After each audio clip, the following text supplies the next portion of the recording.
Hi. Hi, everyone. Sorry about that. I went on to a different, um, like a different platform. I have one with Dr. Schultz that I do. So I created a different one, not to confuse them. And that's what just happened. I got confused because I don't have the same setting there. For some reason, my computer is not recognizing my microphone tonight or my earbuds. So I'm hoping that people can hear me. If anybody's in here and you can hear me, please let me know. Hopefully, I'm even live right now. Let me see if I'm live. Hold on. Let's see what happens. But I have a few things that we're going to do. I just wanted to put this out there. So I figured I'm going to try to do like a little bit of a video on it. Oh, hi, everybody that's coming in. If you can hear me, could you just let me know what we're talking about? Around. Oh, what happened? Oh, we can hear you. Hi, Corey. Hi, Corey. Thank you for coming. Hi, Corey. Anything? What is going on with my computer? I need a new computer. I think after my doctorate, I think from like writing so many papers and stuff. Hi, Truth. How are you? Long time no hear. How you been? Sorry I haven't been around for a few weeks. I had a crazy few weeks. And then Dr. Schultz, sorry, I said Schwartz. Dr. Schultz went on vacation last week, so we had to postpone our Monday night to this week coming up. So I figured since I haven't been here, gardening, love it.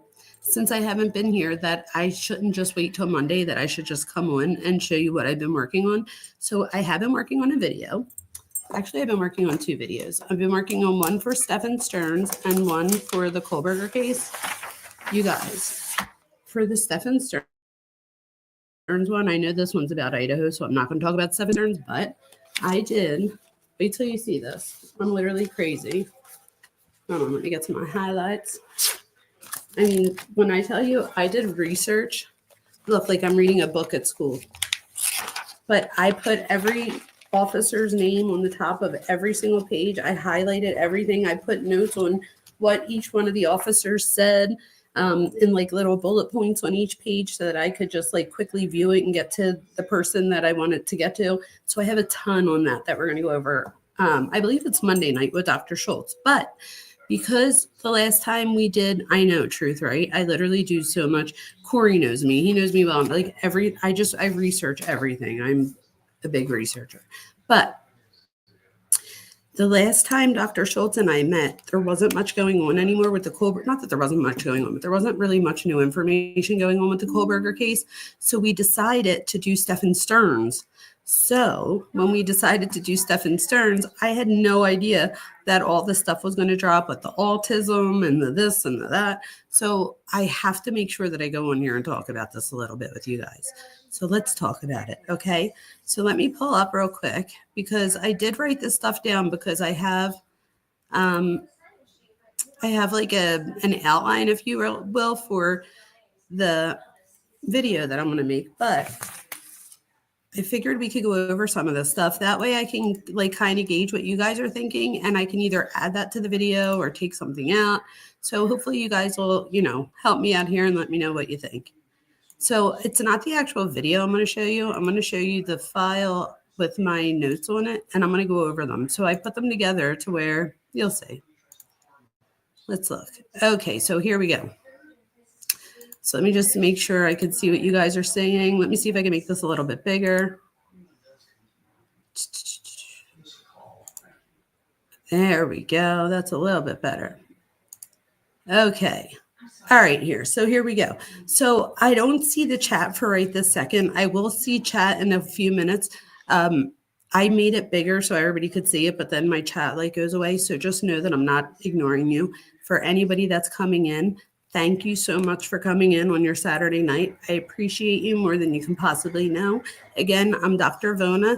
I teach at I teach at a college and a university. Let's just put it that way. And Corey is one of my students. I don't know if any of my other students are here tonight, but Corey, I am so happy that you came. If you were still in my classes, I might even give you extra credit for this, or maybe at least like, I don't know, the red airhead. I give airheads out, you guys, in class. And college students and all, they still love candy. So, and I even go to like Sam's Club and get the big airheads. So, and I make sure I let them know that I don't think that they're necessarily airheads. They get airheads for saying very smart things. So Corey probably has no teeth left because he got many airheads in my classes. He's taken more than one with me. So let's go over real quick. Let's go over a little bit about the DSM. First of all, let me explain to you what the DSM is. The DSM, for anybody that doesn't know, is the Diagnostic and Statistical Manual for Mental Disorders. I should have brought my DSM down. We're on the 5th edition text revision. So every few years, the American Psychological Association has a group of professionals that go over the current criteria for each of the disorders and each category of disorders, and they make updates to it, or they take some. So sometimes they'll take something away, sometimes they add things, they might change some of the criteria. Autism happens to be one of the things that were changed from the DSM-5 to the DSM-5-TR, which is fairly new. So with autism, we used to use words like Asperger's before. So Asperger's meant high functioning autism. We no longer, so Asperger's is no longer a disorder in the DSM. So if you went to go look up Asperger's, it would correct you and it would just say autism spectrum disorder. So autism is seen on a spectrum, just for full awareness. I have ADHD and I'm also on the spectrum. So I feel like I can, speak about this. Again, I'm very high functioning, but this was one of the reasons that I felt the need to come on here and talk about this, because I do have a doctorate degree, and the program that I was in was an extremely hard program, and I was still able to get through it. So I do think that you can have autism or be on the spectrum and get a doctorate degree or be a doctorate student, which also means that you could also do bad things, right? Just like anybody else.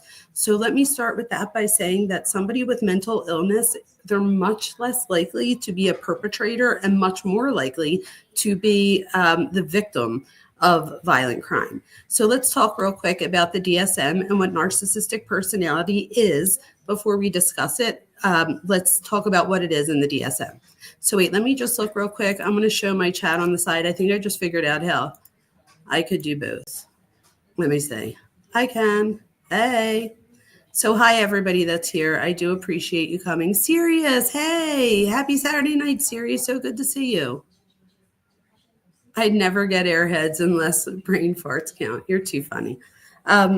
Yeah, so Sirius, I don't know if you just got here, but we're going to talk a little bit about the DSM. Well, not really the DSM. I'm just going to explain the diagnostic criteria for narcissism. And then we are going to go over, it's almost like a script that I wrote for a video that I'm going to do. So let me get right into it. So this time, so that I remembered last time that I wanted to see the chat and I wanted to read this big. So that's why I wasn't able to see chat. And then I just remembered that I printed everything out so that I could do both. So I do have chat up. I can see chat and I can also read my notes right in front of me, which you guys hopefully can see on the screen in front of you. So let's talk real quick about the DSM criteria. So everything that we're going to be discussing aligns with DSM-5-TR, the Diagnostic and Statistical Manual, 5th edition text revision criteria, as far as narcissistic personality disorder and its related traits. So the DSM-5-TR defines narcissistic personality disorder, which you'll see is NPD up there, as a pattern of grandiosity, need for admiration, and lack of empathy, which can manifest in different ways, hence the distinction between overt or grandiose and covert or vulnerable narcissist. So sometimes with these cases, we see some of these perpetrators that go on and they hurt other people. And sometimes they look very different, right? So sometimes we might have a perpetrator like Chris Watts, okay? So think about Chris Watts. If you guys know that case, you know that Chris Watts was very, he seemed like the perfect dad and the perfect husband. And he was the one that everybody wanted, their husband to be just like, and he was like, everybody, nobody could say anything bad about him. I have to be honest with you. Had he not taken that lie detector test, he could have gotten maybe, who knows what could have happened with that whole case, because even Shanann's mom believed that he, was really a really good guy. So he's an example of, and he is a narcissist, but he's just as much of a narcissist, in my opinion, as someone like Ted Bundy. So there you go. So Ted Bundy is a narcissist as well, but they're very, very different, right? So you see with Chris Watts, it was more of a vulnerable type narcissism. And with Ted Bundy, it was more of a grandiose type narcissism. It is my opinion that Bryan Kohberger has narcissistic traits. And I actually think that, again, in my opinion, and I'm not making a diagnosis here, I'm just talking about based on my experience, I have to say that, you guys, that this is alleged and my own opinion, and that, he is innocent until proven guilty. But if he is the one that did this, I do think that we're going to see something a little bit different in him, where I believe that he has a covert and an overt part to his narcissism. At least that's in my opinion. So I want you guys to start thinking about that now. So I wanted to put that out there first. So while I'm reading this along, put in your head to see if, and again, I gave Chris Watts as an example of the vulnerable type covert narcissist. And then I gave Ted Bundy as more of an example as an overt or a grandiose narcissist. Okay. So we're going to think, does Kohberger have any of this? So while the DSM-4 TR does not formally separate overt versus covert narcissism, these subtypes are well documented in psychological research. So that is important to say. So in the DSM, we still have criteria where it's we break it down into cluster A, B, and C, and there's 10 personality disorders, and they're all in different clusters. Narcissistic personality disorder also happens to be in the same cluster as antisocial personality disorder and even borderline personality disorder, and histrionic. So they're the ones that we find in cluster B that are erratic or emotional behavior. Okay, so remember, the DSM does not really distinguish between overt and covert. So here, that would leave somebody like a Chris Watts and a Ted Bundy to both fall under narcissistic personality disorder. So I want you to keep that in mind as well, okay? All right, so overt narcissist fit more clearly into the DSM-5 TR's definition. So being arrogant, attention-seeking, and entitled, okay? Covert narcissists still meet the criteria, but express it differently through hypersensitivity, passive aggression, and even victimization. So this is the one where a lot of people skirt away, because people think of narcissism as that first one, like the grandiose, where the person has a high sense of self, a high sense of worth, so on and so forth. We don't usually think of the narcissist as being the victim, because if you think about it, you guys, what's the opposite of being a victim? Grandiosity, right? So you're either the victim or you have grandiosity. So if you could see it that way, you see that it's almost like a spectrum in that sense, that on one hand, we have somebody that's very grandiose, and then on the other hand, we might have somebody who's very vulnerable and appears victimized. And again, being a victim for a narcissist is painful. So we're going to get in that in a minute. So Siri says, I enjoy being here on Saturday night with you guys. Oh, I love you, Siri. Thank you. I love where our conversations go to. It's a really good time, and I always feel better afterwards. You have no idea. That means so much to me. I'm not monetized, you guys, so all I ask you to do is hit like and subscribe if you're here. So I don't get paid for any of this. I literally come here because I have a lot of stress in my life. I work a lot of hours, and this is my outlet to help educate others that want to, and to discuss different cases, right? And to talk about psychology, because that is my true passion. So getting back to this real quick. Okay. So regarding antisocial, so I mentioned antisocial. This is what is more often referred to as psychopathy, okay? So a psychopath is what we often will refer to it as in society. However, in the DSM, so for psychological reasonings, we just call it antisocial personality disorder. So regarding antisocial personality disorder, the DSM-5-TR categorizes it under antisocial personality disorder, which involves deceit, impulsivity, aggression, and a disregard for others' rights. So some overt narcissists, and remember, overt were the grandiose ones.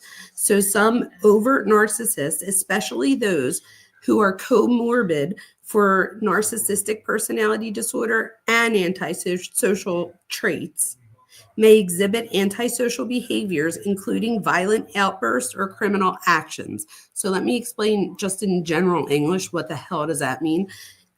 Just so you know, comorbid is just a fancy term for meaning more than one disorder at one time.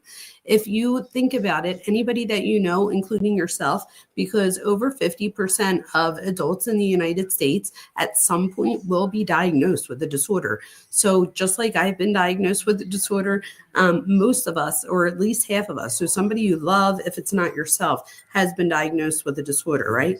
And if you think about it, I want you to think, have they been diagnosed with more than one disorder? Chances are they have. So it's actually more likely to be diagnosed with more than one disorder than to just be diagnosed with one.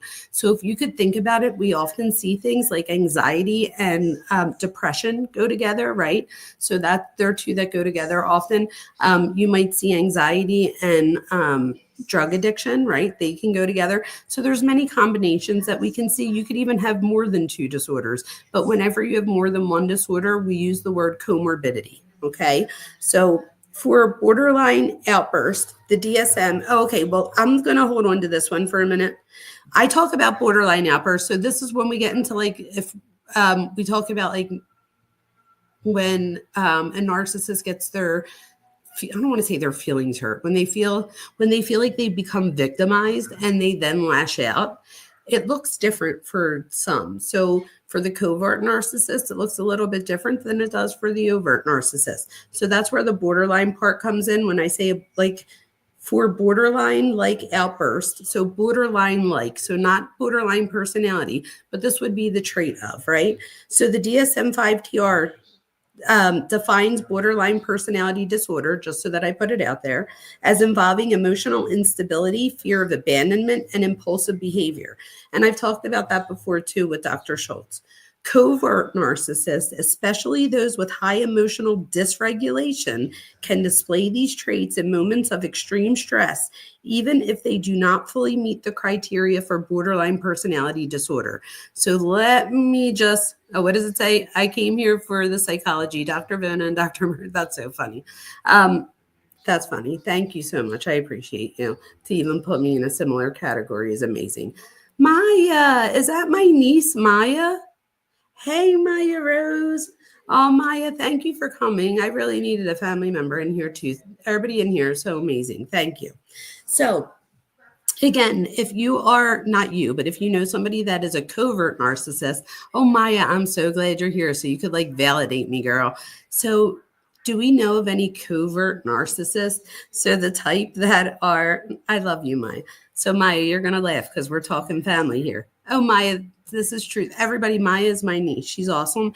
And I know that I told you guys before about a family member of mine that might be a little narcissistic, let's just say. So Maya, when you hear this, you're going to laugh. So I'm saying covert narcissist for the one that we're having a mental connection with, okay? So again, let me just tell you what the covert narcissist, this is more the vulnerable narcissist, the one that fears,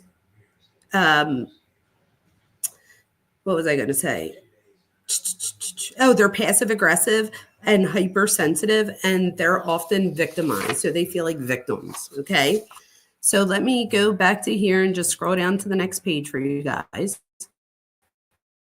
So in this next page, narcissistic revenge, overt versus covert, a living hell. So that's going to be the name of my next video, a living hell.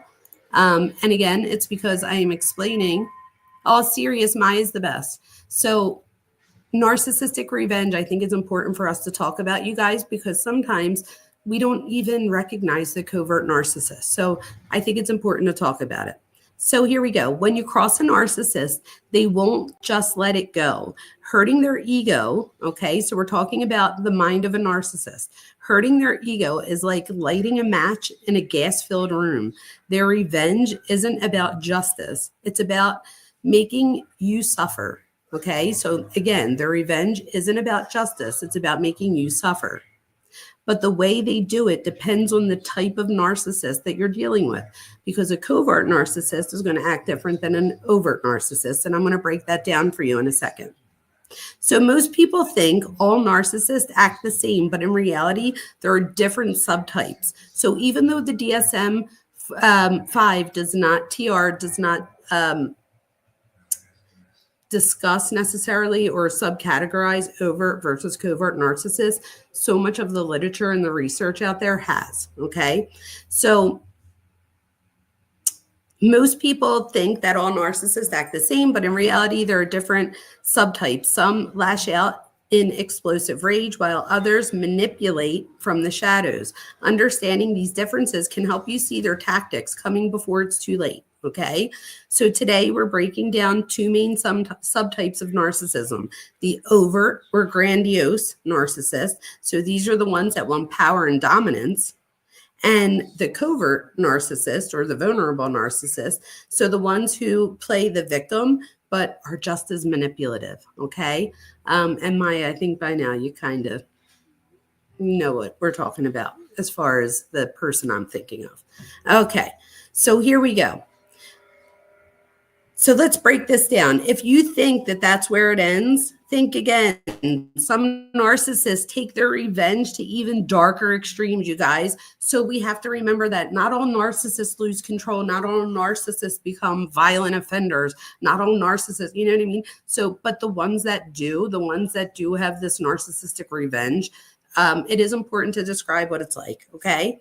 So some narcissists take their revenge to dark extremes. So some may lose control, like a person with borderline tendencies. Others become truly dangerous, showing antisocial and even psychopathic traits. Okay, so the ones that are overt can play victim and be covert about it too because of the manipulation tactics. Yes, truth, A+. You would have just gotten whatever color airhead you wanted. Usually you get whatever I have. But I would have been like, that was a good one. Pick which one you want. Okay. So there you go. Here we go. So there are, yeah, Maya says she knows. So I'm going to switch down to the next page. Okay. So let's talk about this. So we have our two main types, or subtypes rather. We have the overt versus covert narcissist. So when you cross a narcissist, oh, I already said that. They won't just let it go. I just explained that. The two main subtypes, my bad, you guys. So the narcissist is not a one size fits all. Psychological research identifies, so the research, the literature out there identifies two main subtypes: overt grandiose narcissism, which is dominant and aggressive type. So sometimes, again, if you think of Chris Watts, he was not dominant or aggressive, right? He was very much laid back and like let Shanann take the show and let Shanann be the center stage. But that whole time, he was just kind of, boggling that in. So it wasn't that he wasn't, he didn't have those narcissistic tendencies. They were just showing in ways that we see differently when we think of somebody like a Ted Bundy. Okay.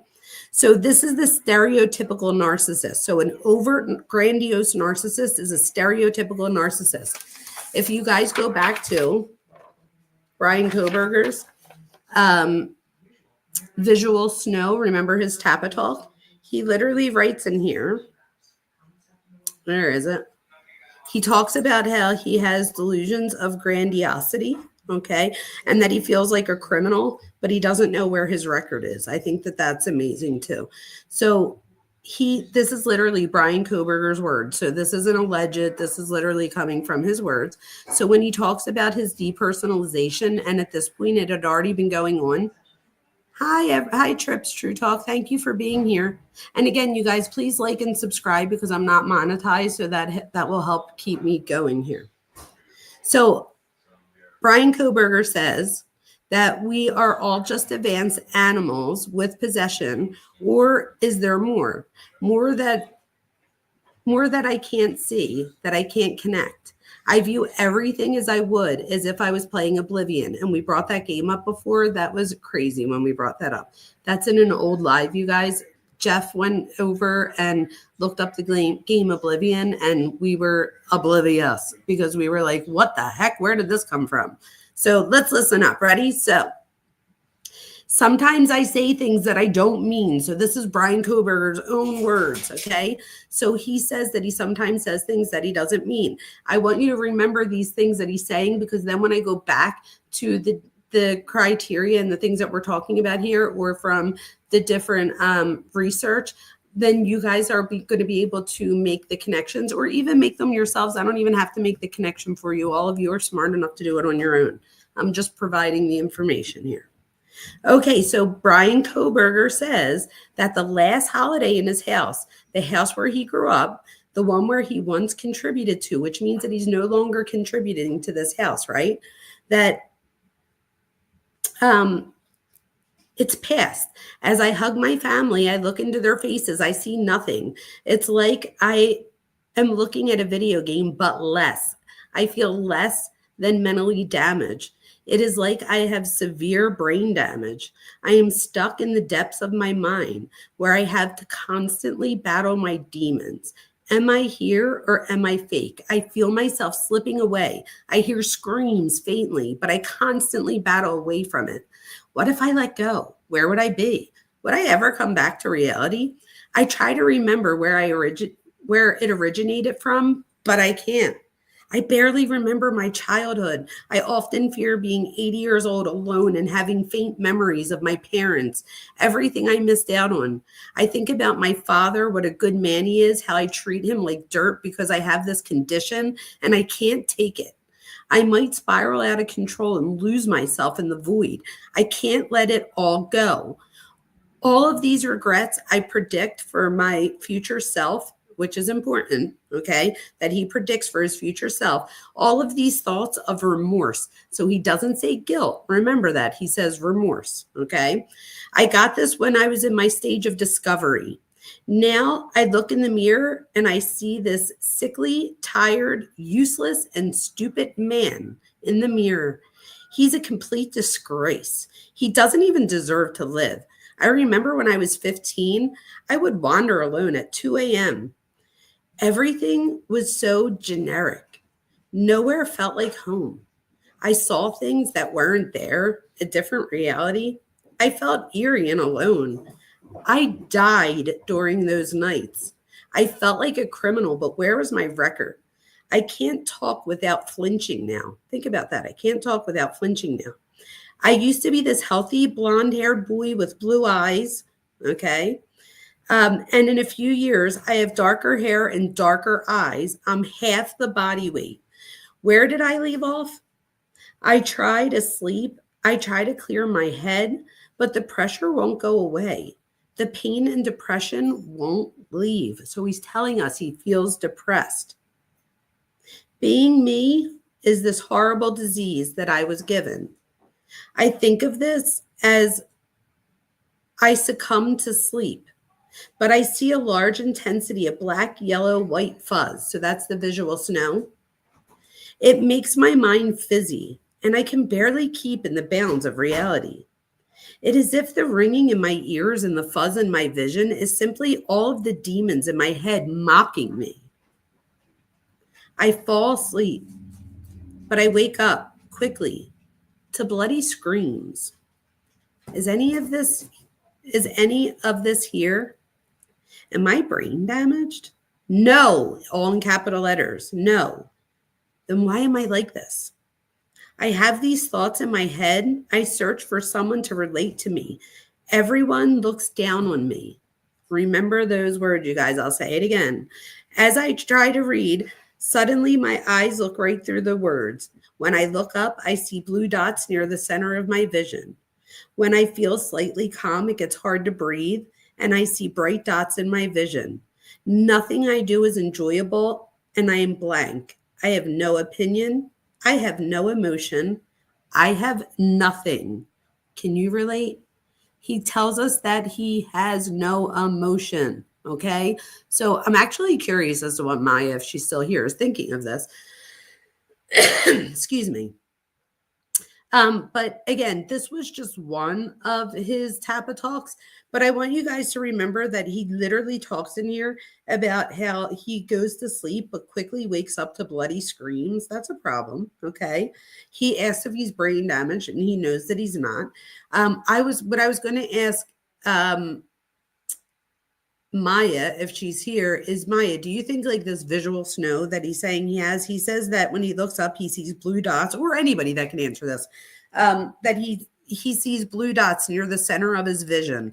The things that I looked at for visual snow, you guys, it looks like on the peripheral vision is where the person is able to see that report having visual snow, and that right in front of them is where they see that fuzz. He describes the fuzz as bluish yellow type color before.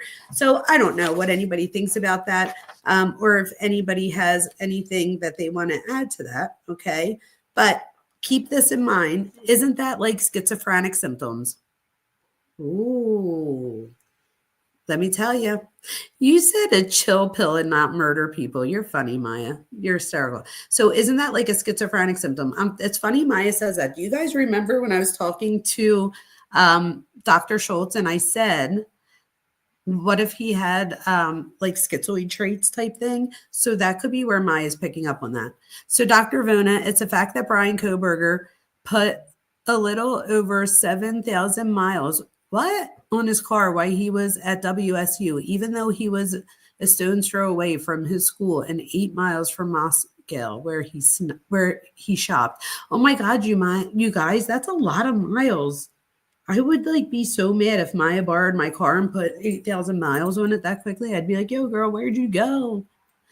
For anybody else that I missed in the comments, I promise I'll go back later, and I appreciate all of you being here. Okay, so let's get back to narcissism real quick. And Maya, I think you have something there, okay? Oh no, Sirius has been getting held in someone's comments. Well, Sirius, you just keep your head up and don't let anybody bother you. That's all I have to say, okay?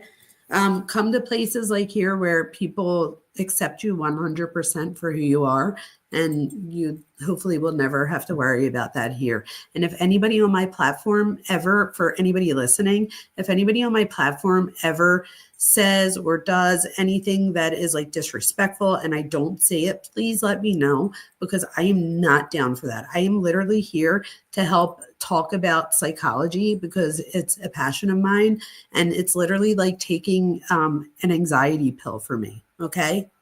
Yes, Ma, that's funny. Yes, Sirius, isn't Maya onto something there? So yeah. All right, so let's go back to these two main types, the covert versus overt narcissist. And again, you guys, you might know somebody in your life like this. You don't have to turn out to be a killer to be a narcissist. Most narcissists don't, right? And this is the thing that I think that you need to think about. So with Bryan, we're going to talk about autism too, because they just came out with his whole autism diagnosis that he has. So Maya, apparently recently the defense just said that he has autism because they want him to not get the DP, the penalty, right? So you have to watch what you say on YouTube. But they're trying to use autism as a reason why he shouldn't get that ultimate punishment. It is, in my opinion, and Maya knows me better than anyone. Maya's in her 20s and I'm her aunt, and we're like this. And me and Maya share, like, Maya's the kid where everybody in the family is like, oh, Maya should have been your kid. And like one of my kids like is just like one of my other siblings, so on and so forth. So I feel like Maya can channel this. But I feel that when we put narcissism with antisocial personality, we have a different thing here. But with the autism thing, you guys, I'm on the spectrum and I have ADHD, so I'm extremely high functioning. But if Bryan Kohberger is in a doctorate program and he's been able to communicate with people enough to do things like get the recommendations that you need. He's been able to have meetings with Chief Fry for that position. He even followed up in an email with Chief Fry, which these would all be social skills and socially communicating. So even people with autism are taught throughout life, and they're even taught even through little things like positive and negative reinforcement, right? So if you positively reinforce behavior and you see like, oh, well, when I do this, this is the reaction I get, then you're going to do more of that, right? So keep in mind that just because somebody's autistic does not mean that they're going to go out there and do anything like this. I promise you, I would never do this. I can't hurt a fly type thing. So if anything, I'm a little bit too much when it comes to like emotion. But somebody with autism 100% has emotion. They just have problems sometimes socially communicating. So I happen to think sometimes that I'm really good at being a professor because of this, right? So I think that I've been able to sometimes not see maybe if students, or not realize if students were like, oh, look at this bit. Like I didn't really take notice of it. So I just keep going and I just keep teaching, or I'm able to just like keep my blinders on and like, this is my goal. Like I need to get this class done and or this paper done, and then I do it type thing. So again, none of that would make me more susceptible to harming myself or somebody else. So just keep that in mind, you guys. Just because somebody has an autism diagnosis does not make them capable of this. It also does not mean that somebody who has autism couldn't be capable of this. But then, are we talking about autism? Or are we talking about a comorbid disorder where autism is one of the disorders, right? Yeah, Maya, just to get a lesser sentence. So, but I will tell you, if you guys go back and you look at the very beginning, like when I used to go on other people's panels and things, I at first said that I have a feeling that we're going to hear something about autism in this case, and everybody like went down my throat on that one. But then the more I watched it, the more I was like, you know what? He could very well have autistic traits or even have autism outright. And I guess we're going to find out during the trial, but none of that, in my opinion, makes you less capable of making decisions, especially decisions that he had to make in those 15 minutes that he was there. And again, let's all be honest with ourselves. It probably wasn't a 15-minute, like it wasn't a spontaneous thing. It wasn't like when you walk in and you see your mate with someone else and, you react, and it wasn't like that, like a crime of passion in that way. So we all have to keep that in mind, that this was most likely planned, whether it be for weeks, months, whatever it was. So there's planning going on, and keep that in mind when we go back to this. So going back to the overt or the grandiose narcissist, this is the dominant and aggressive type.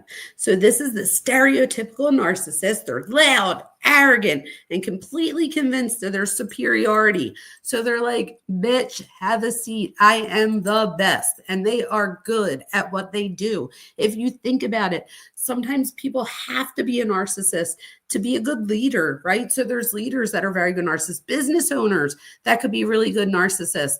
Oh, hi, Joey. Joey says he was clearly a psychopath, right? So let's talk about antisocial, because that's exactly what psychopathy is, right? And narcissism, because they're going together here.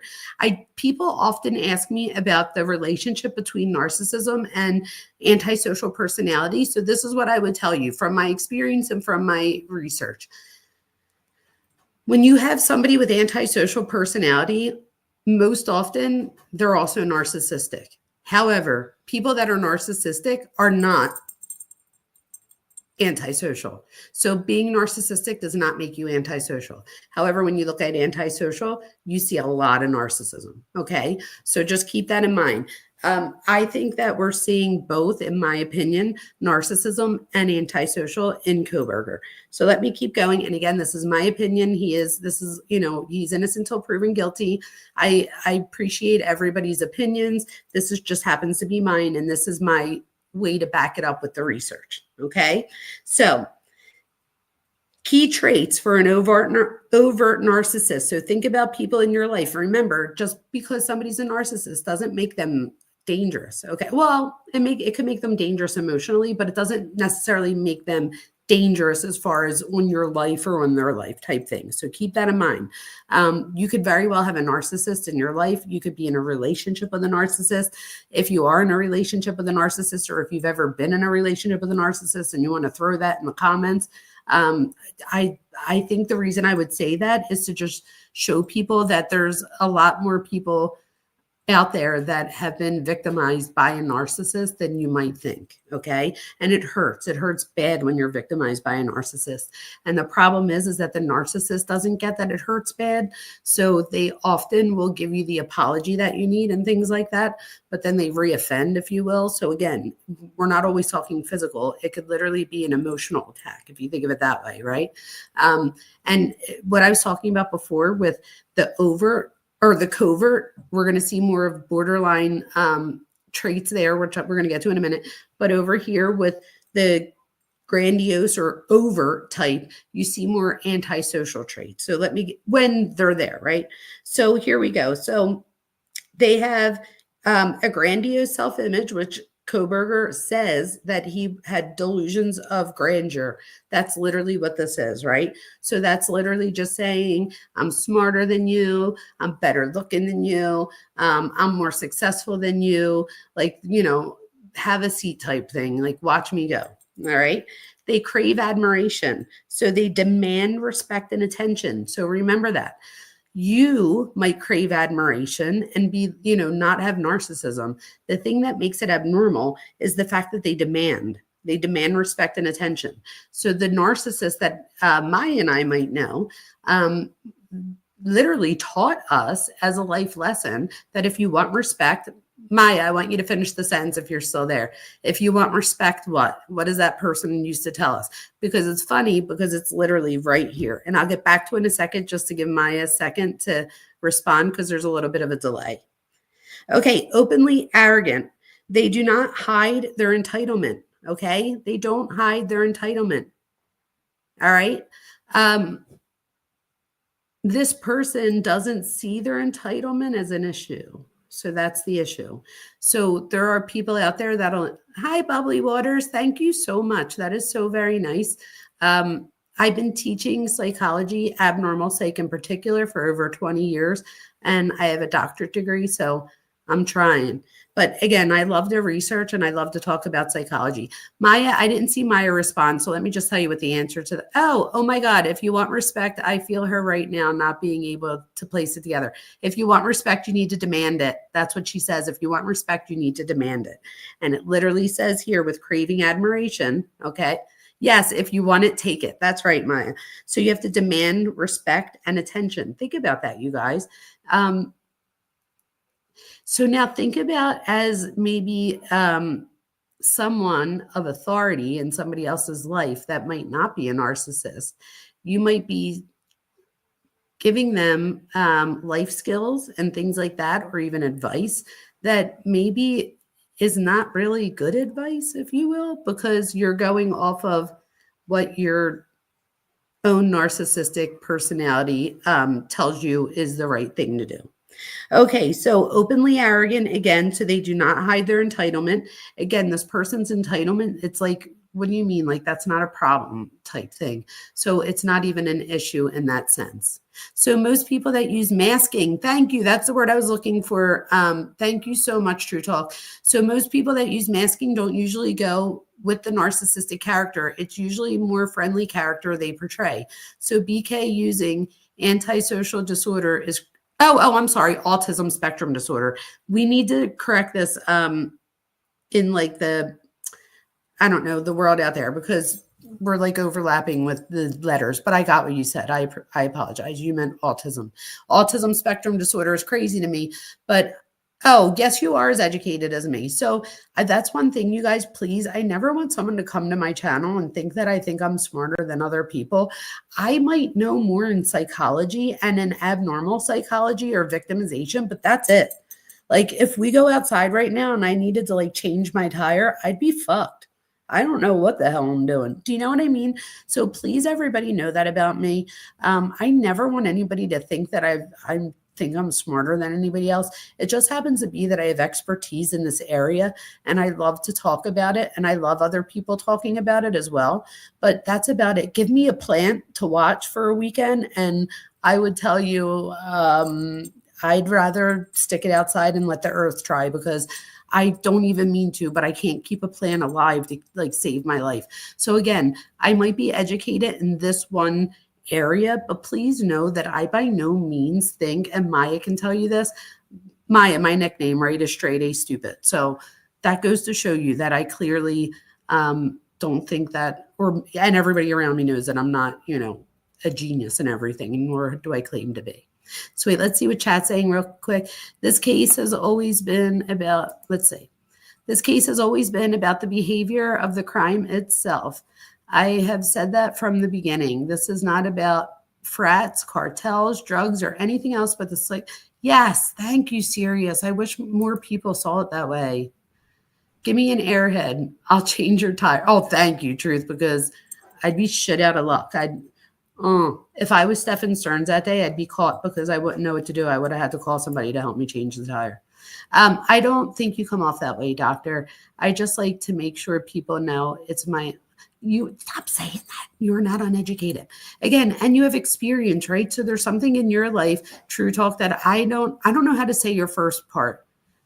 I don't know if I say TRPPs or this is again straight A stupid. So that's why I'm saying True Talk. If there's a phonetic way that I'm should be saying it, please write it phonetically in the chat and I'll make sure that I say it the right way from now on. Okay.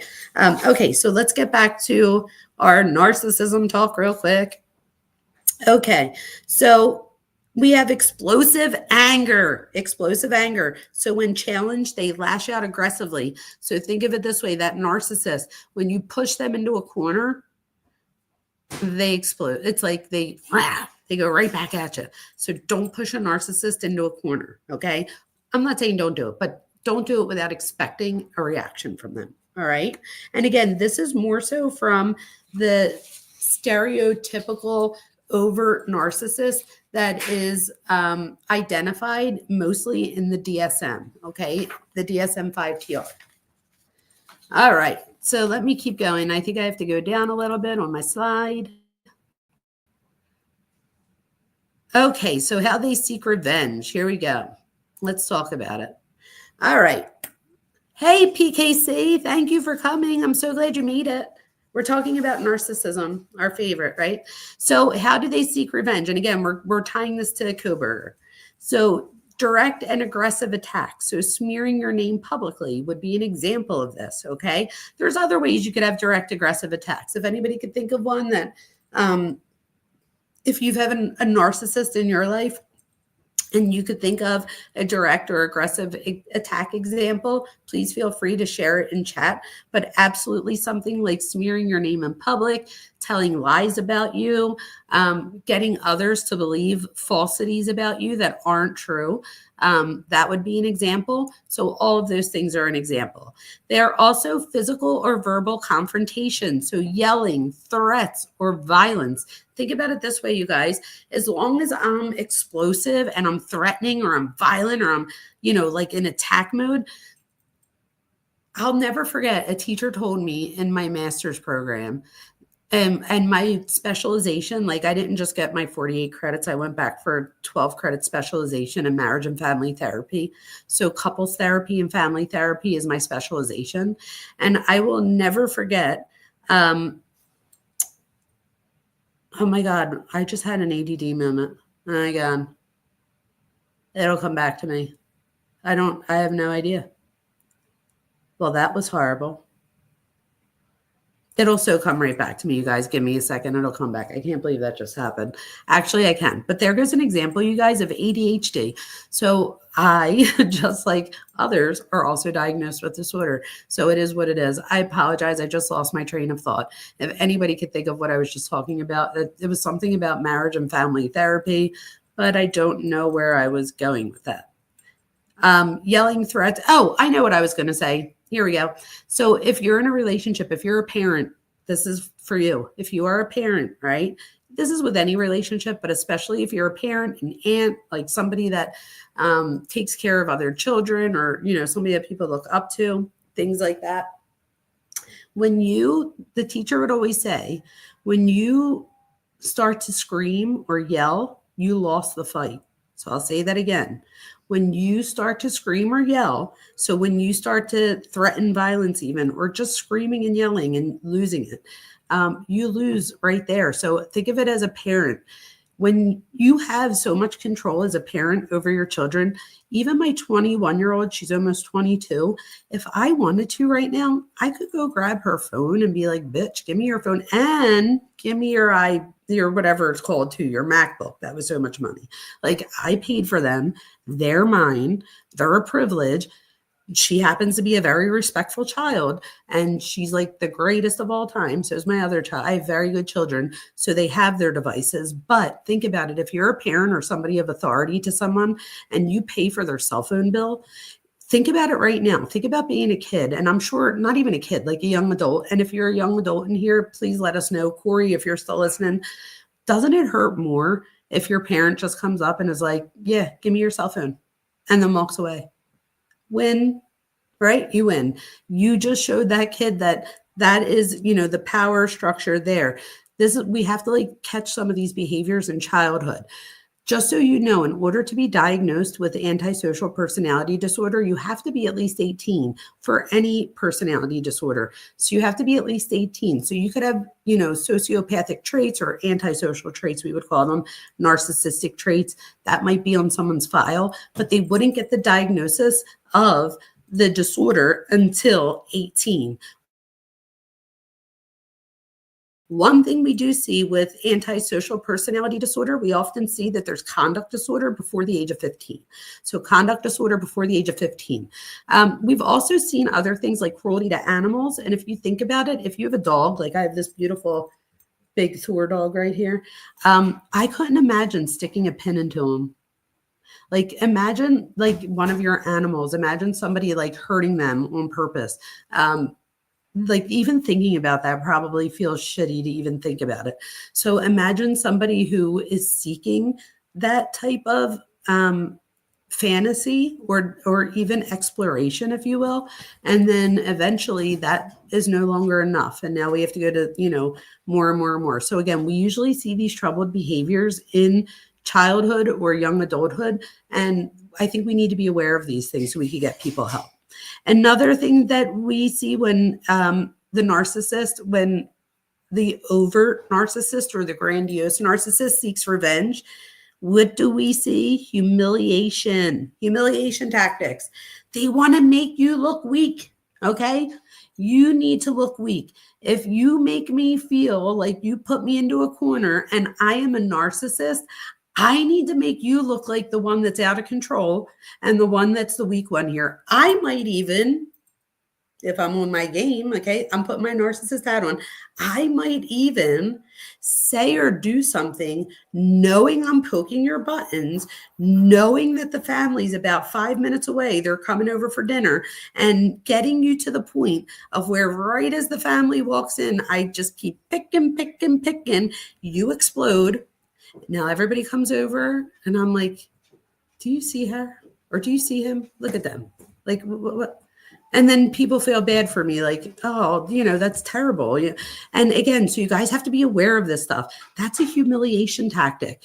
I make you look small by making me look like I'm the one in control. And like, do you guys see what I have to deal with type thing? Okay. We also have power moves. This is a big one, power moves. So they might use their influence to ruin your reputation, career, or relationships. Okay, I'll say that again. They might use their influence to ruin your reputation, your career, or your relationships. So let me give you an example of this. Corey was in here earlier. I don't know if he's still here, but he's one of my students. I might have other students in here. As somebody that my students really do trust me. I will say that I am very blessed. My students love me and I love them back. But they are so loyal and vice versa. I would never use my position of authority in their life to ever manipulate Any of them. Like that is just the opposite of what my job is as their professor, especially in a psychology course, right? So if somebody's trying to make a power move on you, sometimes we have to see these red flags. We don't see them. Why don't we usually see them when it comes to a narcissist? Think about if you're in a relationship with a narcissist. If I do this and then the next day I tell you like, oh, I'm sorry, or they might not even say sorry. Let's be honest. Sometimes it's so hard for them to say they're sorry instead of sorry because it's never their fault.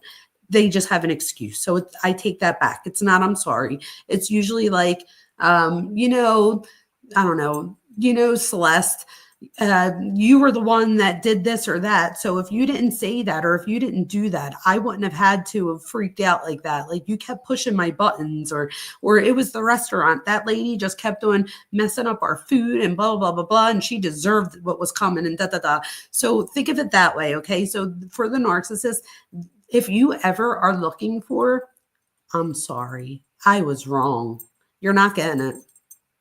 And if you do get it, it's probably a manipulation tactic, okay?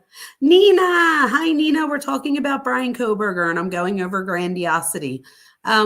Nina, when I get to a certain part, if you would like to, come up to help me with the Bryan Kohberger part, I would love that. So just let me know. Okay, so we have power moves. So the revenge is fast and explosive, like a wildfire spreading out of control. So remember that it's fast and it's explosive. Where sometimes when we want to get back at people, we might do something little, or, we might feel hurt. We might say something, we might talk bad about them and then feel bad about that. That's not what we're talking about here. We're talking about something calculated, spiteful, and the person's aware of it. Right? So it is what it is. So next we're going to talk about the covert narcissist. So that was the overt grandiose narcissist. And again, I want you to try to remember some of these things because when I pull it together with Bryan, I want you to see that I see how he goes from one to the other almost. Well, we'll see. We'll see. I want to see what you guys think too. And again, thank you everybody for coming in. I am not monetized. So if you guys could please just hit like or subscribe. That really would help me out so much. You have no idea. I appreciate it. So I am not monetized. So a like or a subscribe would help me tremendously. Okay, so covert or vulnerable narcissism. This is the hidden manipulator. Think Chris Watts, okay? So think Chris Watts here. So we have the vulnerable narcissist. So covert narcissists are just as entitled as overt ones, but they hide it behind a mask of victimhood, okay? They're hypersensitive to criticism. They're deeply insecure and manipulative in a quiet, sneaky way. This is the one that I think I have more experience with. I have experience with the other type of narcissism too, but on a deeper level, this is the one that I have most experience with. And this one's actually sometimes harder to pick out because when we think of narcissism and just the general public, we often think of the type of narcissist, the grandiose narcissist. We don't usually think of the one that feels victimized, okay? So keep this in mind. So the covert narcissist, some of the key traits that we see, they see themselves as victims. They believe that the world is against them. And it might not just be the world. It could be like their family. That is their world, okay? So if that's their world, that's who they mean. So they might think that everybody's out to get them. I will say this, even in your own life, and this has nothing to do with antisocial or narcissistic personality, just in psychology traits in general, okay? If you're thinking that everybody is against you, stop and one of the best things you could do is just communicate with other people, talk to them, figure out what's going on here. But when it comes to a narcissist, it's not like them. They just assume that everybody's talking about them. Another thing, and again, this has nothing to do with narcissism. If you've ever been criticized before, chances are you're a defensive person. So again, if you've ever been criticized in your life, and I'm not talking about once in a while, but if you've been maybe you had a parent growing up or a sibling or somebody or a teacher or just somebody that's constantly criticizing you, a loved one, it often makes you feel defensive. So then you're now out in a different situation where you're not you're not being criticized, but because you're used to being criticized so much at home or in your relationship or somewhere else, you instantly assume that you're being criticized. And then that sparks a chain reaction of the person then getting defensive and feeling like, like, why are you coming for me? And sometimes I tell people to just be like, I'm not, like, just, that's not where I was going with that. Like, I'm sorry if that's, where you came up with that, but that's not where I was going with that. And you guys, part of that's autism, right? So part of that is learning what's socially acceptable and what's not socially acceptable. Maybe not knowing something like the rules of the YouTube streets. It doesn't mean that somebody's manipulatively trying to hurt anybody or do anything, right? But if you just don't know something and you do something that you didn't know was like inappropriate socially in the YouTube streets and like you thought nothing of it, like that's like the stuff that'll go past somebody with autism, not something like murder and revenge. So keep that in mind. So I think the defense is like just throwing things out there just to see what sticks. And again, can you blame them? If you were a defense attorney and has to do her job, she has to throw out whatever she can out there. If not, afterwards, he could come back on appeal and say that they didn't do a good job defending him. So he has the right to do all of this. Give him the right to do it and let the people be the judge. Okay.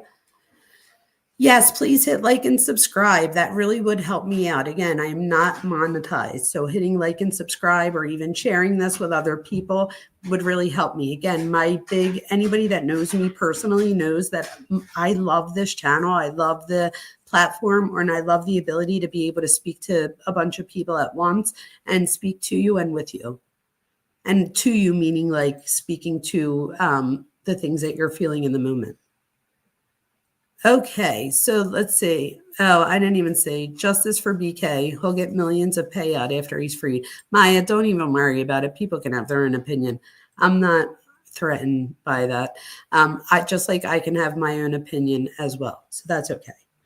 But thank you, Maya. I love you. That was cute. Okay, so let's get back to this. Okay, so they're hypersensitive. We talked about that. Any slight criticism is seen as an attack. Try to tell the covert narcissist that you try to give them criticism. Nope, you don't want to do that. That might not lead to the right place. So be careful with that. If you have something to say to a narcissist, just be careful about how you say it. It doesn't mean that you shouldn't say something that needs to be said. It just means that maybe you think of the best way. So the person in mine and Maya's life that we know that fits this personality description, we both know that if we need to get something across, whether it's important, whether we need this person to really understand, no, this time, this is really important, you need to listen type thing. We know how to word it so that the other person gets that this, we're being serious and we really need you to hone in right now and and that doesn't always work either, right? So passive aggressive, they manipulate from behind the scenes instead of open confrontation. So this isn't the person that calls you up screaming and stuff like that. This is the person that sits quietly and is yeah, I'll get you back type thing. So they'll do it in their own ways. My mom, believe it or not, used to always say, revenge is a dish best served cold. At least I think that was her that said that. So again, revenge is a dish best served cold. Think about that, right? A lot of us feel reactive when we're upset. The covert narcissist often has the ability to maintain self-control and not flip out, but take it in and get their revenge in a different way. So that's where the revenge fantasies often start. Okay. Oh, truth is making people snort laughing. That's funny. I love that, you guys. That makes my heart happy. That just made my heart happy. Thank you. Leah, just so you know, I just want to put it out there. I am a psychology professor for 20 years. So this is more about narcissism and less about Bryan Kohberger. We're literally, I use him as an example here because in my opinion, he fits a lot of the criteria. And again, this might not be the channel for you and that's okay. And if you want to stay, that's okay too. I totally respect your opinion. And I just hope that you would respect all of ours as well. That's all. And again, and if we find out that all of these things that I'm saying are true, I am not the type of person to say, I told you so. So know that as well. I'm here to just put what I know out there and hope that if it even helps one person, then I did what I feel like I was meant to do. Okay. So nobody even worry about that. Everybody get back to making yourself piss yourself and all of that stuff. I love all that. You don't necessarily in my chat, you don't have to stick to the specifics or anything. If you guys want to talk, a little bit more, do it. It's fine. I just ask everybody to be respectful and to treat each other with dignity and respect. That's the only thing I ask for. No, I don't diagnose anybody, Leah, especially nobody that I've ever met.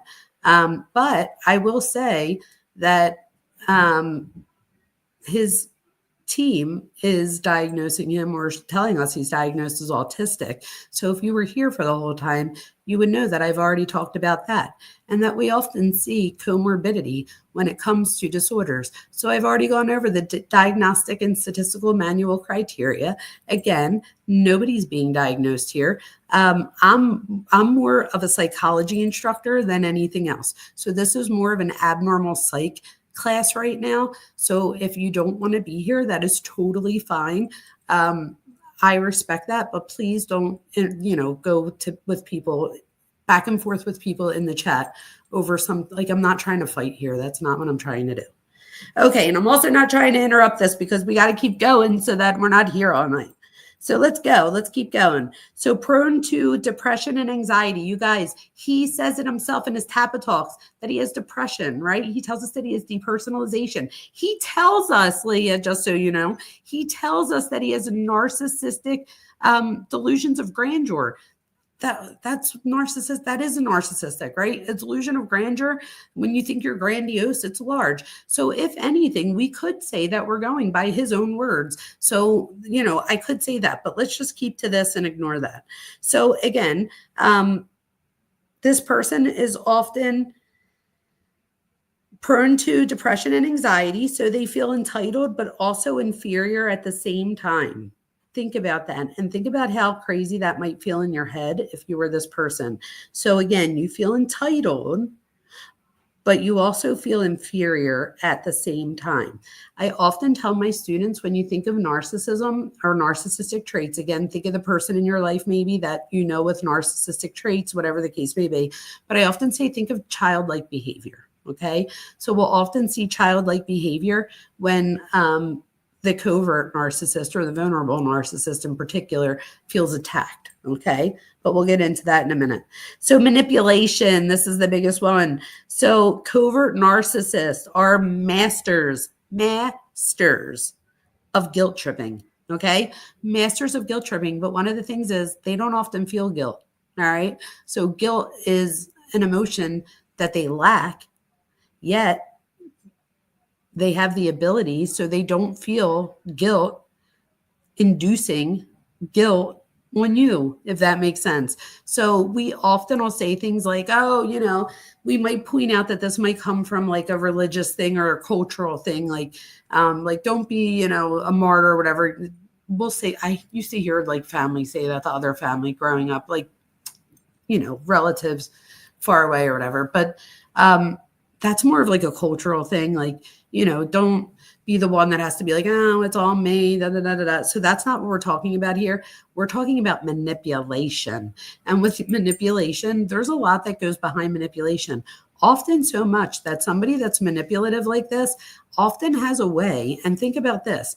They could be living with a whole family and somehow keep each family member apart enough that they're not exchanging notes, if you will, right? But close enough that you're always telling them that being close and being bonded is the most important thing. But at the same time, this person manipulates the situation to where they're the one that tells you what's going on in that person's life, as opposed to encouraging you to just have a relationship with that person. And again, and why would they do this, right? So what would be, I always tell people don't do things for no reason. There's a reason why people do things, right? I need a drink, so I'm just going to stop my camera while I take a drink so I don't look like a slob. But anyway, I'll keep talking.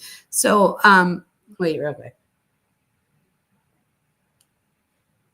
Okay, so sorry about that. So why would people do things like this? Well, because they need to manipulate you. They need to be in a position where they can come back and tap on that gas tank, if you will, when they feel the need to. What do I mean by that? Think of you of having like an emotional gas tank. They can fill your gas tank up to the point of where it's overflowing when they want, but at the same time, they can suck the last bit of gas out of your tank when they want. That does not say Gianna Vona. Gianna is my daughter, everyone. Aww.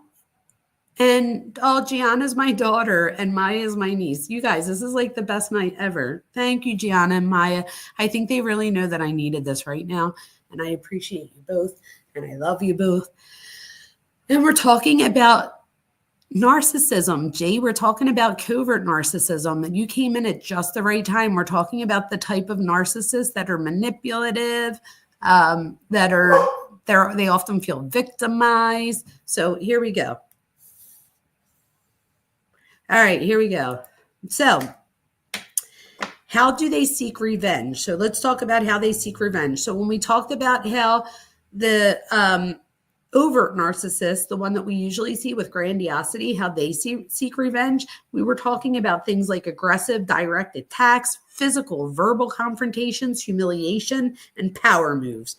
For the covert or vulnerable narcissist, we see it a little bit different. So here, when they seek revenge, they'll give you the silent treatment. So they may cut you off and make you wonder what you did wrong. So think about it, right? What's worse than not knowing how the other person's feeling? Or what's worse than, wondering, like, what are they thinking? What are they feeling? Are they mad at me? Like, what's happening? So again, they use this as a manipulation tactic. Playing the victim. This is like one of the biggest ones, you guys. So they make others believe you're the bad guy. If you remember what I was saying before about, your family's 5 minutes away and they're coming for dinner and you make that one kid or whoever in the house, your husband, your wife, you get them to the point of where that you're picking and picking and picking because you know what to say and do to get them to tick, and you get them right there. And then when everybody comes in the door, you give them the last little, boom, and it's enough to, and they explode. And then you look at the rest of the family and you're like, see, I told you that bitch was crazy. You know what I mean? That would be a great example of how I could get revenge on you if I am a covert narcissist, okay? I make you look crazy and have other people thinking that you're the one that's got, the problems. Sometimes so much so that there could be people that you are, as close as siblings, right? That might believe at some point that you're the master manipulator. So usually the covert narcissist will often find the vulnerable one, right? And they'll hook into the vulnerable one in the family because that one isn't going to think that they're doing anything inappropriate or you guys know what I mean. Anyway, so the silent treatment is a big one here. And again, playing the victim is a big one. So rumor spreading, this is a big one too. So when I say rumor spreading, this could be destroying your reputation in secret. Okay. So this might be like, oh, Maya, I got to tell you something, but please don't tell anybody. But imagine if you were within a family and you have a narcissistic person in the family that has this specific type of narcissism, right? Imagine that this person, you have enough of a trusting relationship with them that you have no reason not to believe them, right? So you feel that trust with them. So when they tell you, Gianna is having this issue or Maya, you might just believe it without questioning it or without calling Gianna or Maya yourself to see what's going on type thing. Okay. So they're very good at that. So when I say rumor spreading, this is more than just what you're thinking about in high school, like, so-and-so slept with so-and-so. Like, this is different in the sense that it's more like, yeah, did you hear about what Gianna did again? Or did you hear about Jamie? So it's more like that type of rumor spreading. And then gaslighting, check. Gaslighting, they manipulate reality to make you question yourself. You guys, this is the biggest one. And if you could think, this is the same person I was just talking about who can push until they get you to explode, right? And then they could look at everybody else and be like, I told you, like, they're so out of control. I don't know what to tell you. You know what I mean? And here you're like, and think about the person on the other end that's being made to think that they're out of control. Imagine how shitty that must feel to that person, because they're like, wait, what are you talking about? And then the more they try to defend themselves of being like, no, they just did it winds up making them look more out of control, right? So it almost plays into the narcissist to where, like, you can almost look over and see the narcissist smiling, like, this is working. Like, you're so stupid. Just keep going. Like, the more you do this, the more I look good.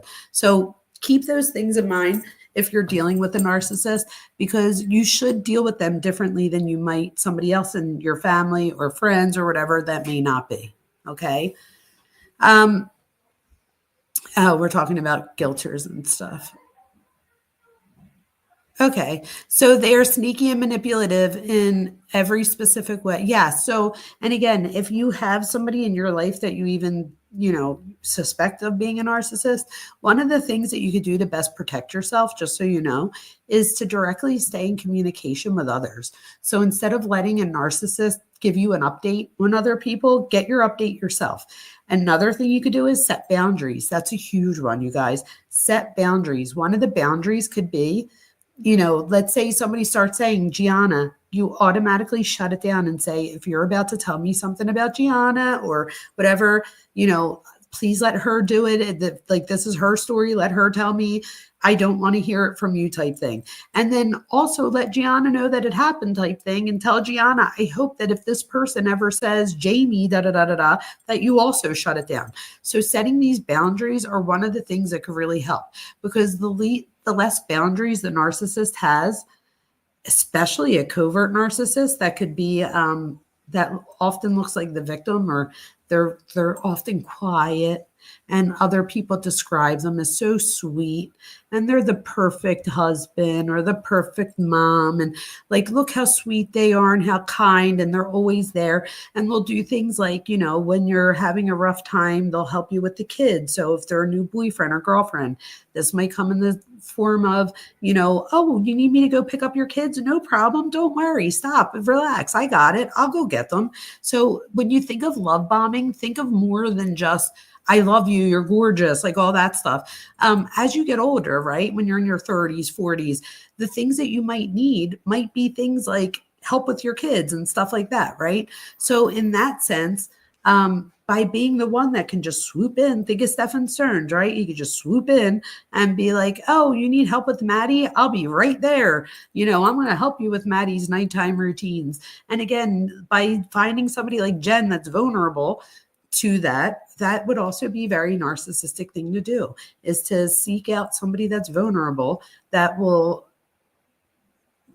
play into the narcissism. And again, remember, you guys, if you're with a narcissist, they're never, I don't know why somebody's saying sorry to Texas. So Texas, I am sorry too. I feel like I don't even know how. I wish I could make somebody a moderator right now so that they could go in and, oh, Nina says threatened egotism. Yes, Nina, that's what that is. Threatened egotism, 100%. And I'm going to show you something about that in a minute too. So, okay. So the revenge is slow and calculated, you guys, like poison, drop by drop until you are broken. Okay. Let me repeat that. Their revenge is slow and calculated, like poison, drop by drop until you are broken. And that is the whole point of a narcissist. If I could break you down, if I could break down yourself enough, I then have more control and more ability to manipulate your future. Okay. So if you're ever in a relationship and you feel like somebody is, getting in between you and talking to your mom or your, that's a big red flag, you guys. Like, that's a huge red flag. Okay. Wait, what are we saying here? This is not desperate but important information. You can read my diary inside out, and there will be nothing that draws attention. Oh my God, Gianna, I can't believe you just fucking said that. Oh, sorry, you guys. So last week or whatever, when I was talking with Dr. Schultz, it was crazy that you just said that. So me and Dr. Schultz were talking about Bryan's preteen stuff, and I was like, somebody jumped in and was like, yeah, but if you judge everybody for the stuff that they write in their diaries as a teenager, da da da. And of course, having a little bit of a dysfunctional upbringing, if you look at my diaries, Jay, like I don't even know that I'd want to show you them because you'd probably get depressed reading them. So my diaries are very depressing, and someday maybe I write a book with them. I don't know. But again, my diaries look much like Bryan Kohberger's, more not like his, but like are like dark like his in that way. One of the things that Dr. Schultz said, and she stopped me, was, yeah, but most people, their diaries don't look like that. So that was a red flag and abnormal behavior in my own life that was never picked up on. So I am so glad that Gianna's here. She's my daughter. Okay. So in my life, my childhood, my diaries are pretty dark, a lot of them, right? But for my daughter, I've learned how to parent in a way that she is not having those same internal struggles. So just like Dr. Schultz said, and just like Gianna said, the majority of people don't write the things that Bryan was writing. They don't write the things that I was writing. Bryan and I both had an eating disorder. Eating disorders are a disorder of control. Bryan and I both went to the same eating disorder health place, and we both had the same psychiatrist. So I do have a lot in common with Bryan, including those thoughts. I think the difference is that at some point in my life, I decided to use my personality in a way to help people, and he could have too, but in my opinion, he didn't. And that's where the difference comes in. So I use pro-social behavior. He went down the antisocial route in my eyes. And again, this is just my opinion.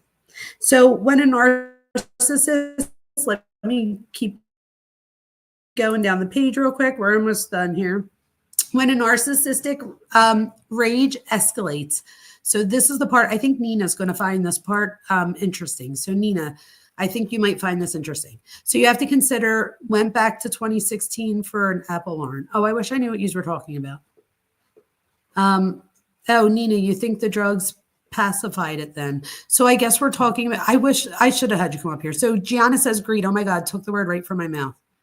Anyway, so I guess I'm not being able to keep up with the comments as fast as we're going, which is amazing. So thank you guys for that. So I'll just keep going here, and I'll let Gianna, Truth, and Nina, and Maya, and everybody else just talk and get along. These are all some of my favorite people. Okay, so let's talk about when narcissistic revenge escalates. So this part, you guys, is not in the DSM-5. Again, there's a ton of literature about it, but it's not directly in the DSM-5, just like the definition between overt and covert. In the DSM, we see it as one general category, and we know that there's variations of it, okay? But in the literature, same thing with egotism. So when we talk about the egotism and stuff and excuse me, depleted egotism, in the DSM, there's not a depleted egotism diagnosis, right? However, in the literature, people have studied depleted egotism and have found have findings that have really played a role in the field of psychology. So I think that's important for us all to remember as well. So this part right here, okay, a lot of this is coming from my. And I just want to make sure I put that out there. So this next part right here is, it is supported in the literature, but it's not necessarily in the DSM-5. But hopefully it'll make sense to you that have ever had a narcissist in your life. So I'm just going to stop my camera for 1 second, but I'm still going to talk. Okay. So not all narcissistic revenge plays out the same way. Some narcissists explode in emotional chaos, while others become cold, calculated, and truly dangerous. So let's first talk about the covert narcissist, and we're going to go into borderline like. Here, maybe I can move this down one so that we could see it on the next page. There we go. Okay, so the covert narcissist, we have borderline-like outbursts. Okay, so let me explain what this is. All right, and remember, the covert narcissist is the vulnerable one, the one that looks more like Chris Watts. Okay. Okay, covert narcissist, borderline outburst. And Nina, I want you to listen up on this because I kind of want your opinion on this too. So most covert, I want all of your opinion, but Nina, I want you to think of it in the egotism type thing. You know what I'm talking about. So most covert narcissists stick to manipulation, but some enter a borderline-like state where there's no calm before the storm. Instead of slowly plotting, they erupt in emotional chaos, screaming, sometimes crying, self-harm threats, or having impulsive rage. So again, let me tell you the signs of a borderline outburst. And when I say borderline outburst here, we're talking about a borderline trait. So this would be somebody, and again, not Bryan, just in general, somebody that's not, because right here, I don't know that I'm talking about Bryan. I'm literally just, this is going off of, what we're talking about. So a borderline outburst for me right now, what I'm saying is not borderline personality disorder. It's having narcissistic personality disorder with a borderline looking outburst. Okay. We usually call it narcissistic revenge. So we term it very general. So it's just narcissistic revenge. What I'm doing here is I'm breaking down that there's more than just narcissistic revenge, that depending on the type of narcissist, might sometimes depend on the way that they seek revenge or the way that they react in a situation at that moment. So again, signs of a narcissist who has a borderline-like outburst. Now, let me give you an example. Why would somebody have a borderline-like outburst? Where would this happen? When might we see this type thing? Okay. And, you're going to see emotional meltdowns, extreme self-victimization, like, why does everybody do this to me? Or why do you all gang up on me? Or, things like that. Okay. Impulsive acts of revenge. So maybe doing something that they wouldn't normally do. You might even be surprised. Like, I can't believe you did that. Like, what were you thinking? Okay, real quick. I'm sorry. I don't usually go into I don't usually do this, but that's my daughter, Leah. How dare you? Gianna, it's so nice to judge someone from their emo diary from 12 years ago. I love it. That's my daughter, Leah. Have a little bit of respect or you could leave. How about that? Period. All right. Sorry, you guys. And we're not just judging anyone. Thank you, Sirius. We're not just judging anyone. There is plenty here. And Leah, I will have no problems. I'm not the type to I've never, ever, ever blocked somebody or anything, but that's just ridiculous. That's my daughter, and you're not going to disrespect my child when my, thank you. We see you, Leah. You don't, thank you, warning label, Nina. That's exactly what I was thinking. So back to this. Gianna, I'm sorry somebody disrespected you here. You're almost 22 years old. I know you can handle it. You've gotten much worse in your life, and you've handled it with the most grace I've ever seen in my life. So I know you got this, but I'm sorry. The Italian South Philly comes out in me when somebody comes for my kid or my niece. Sorry.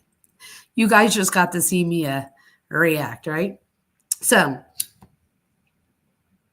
yes, you're right. Gianna says, Leah, no one said that. He was 16 and his diary and future actions correlated.